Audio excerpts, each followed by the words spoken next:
you ever come across someone who doesn't seem to walk their talk? Who stands at the back door hollering, "Shut up, kids, stop shouting!" at the top of their voice? Or a nutritionist who tells you to eat healthily, but also survives on Diet Coke and Mars bars?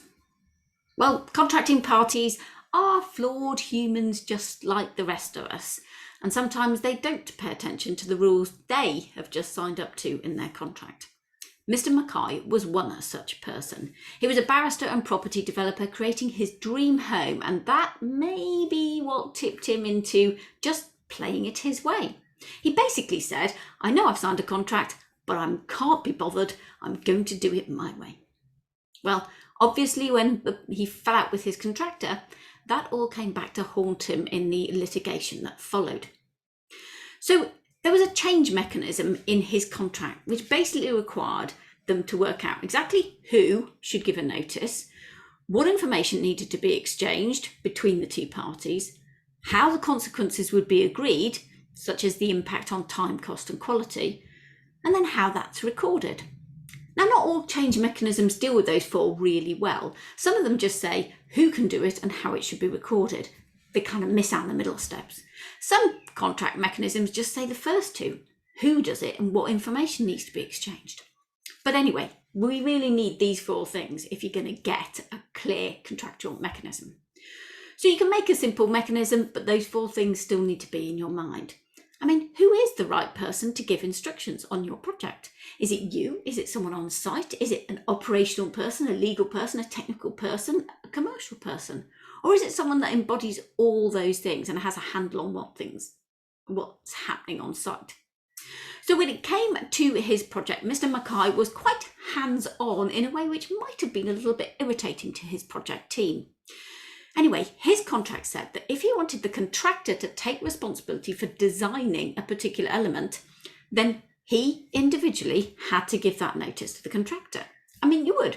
The contractor should have an opportunity to say, well, that's quite a big change in my responsibility. I'm not sure I'm happy with that.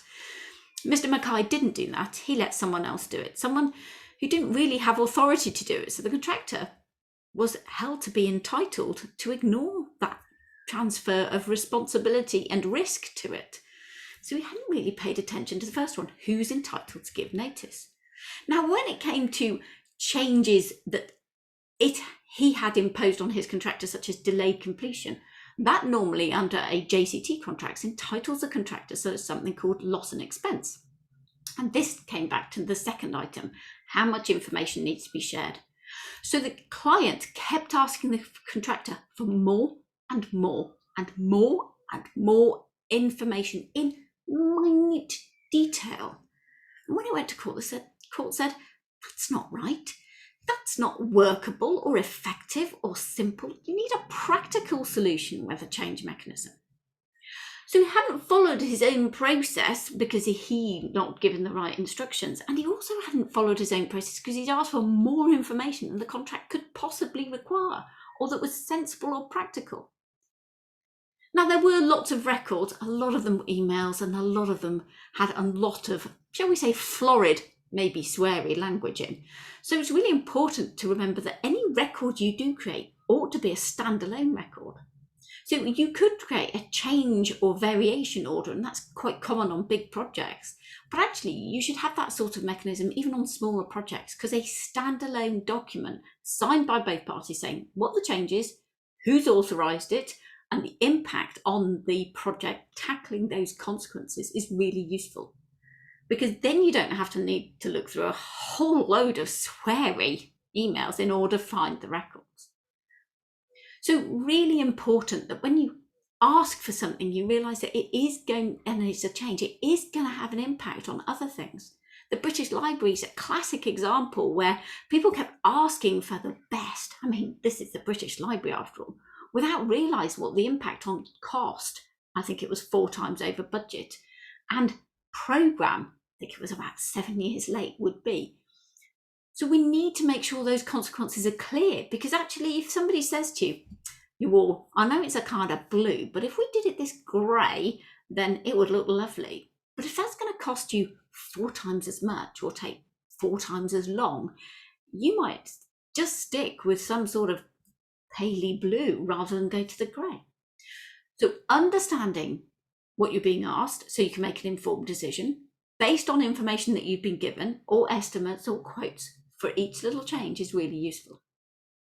So think about it. How could you prepare a change mechanism that safeguards your understanding, your expectations of the project, means that you don't get any nasty surprises later down the road, and doesn't annoy everyone by being either too strict or too simple? Because we don't want changes to happen like that and then to sort it out later. But we also don't want a mechanism that's so detailed, so complicated that nobody can actually apply it. You see, you can, and you need to keep things simple. Contracts don't have to be annoying, hard to understand, jargon-filled and tedious. They can safeguard your business without annoying your clients or your contractors.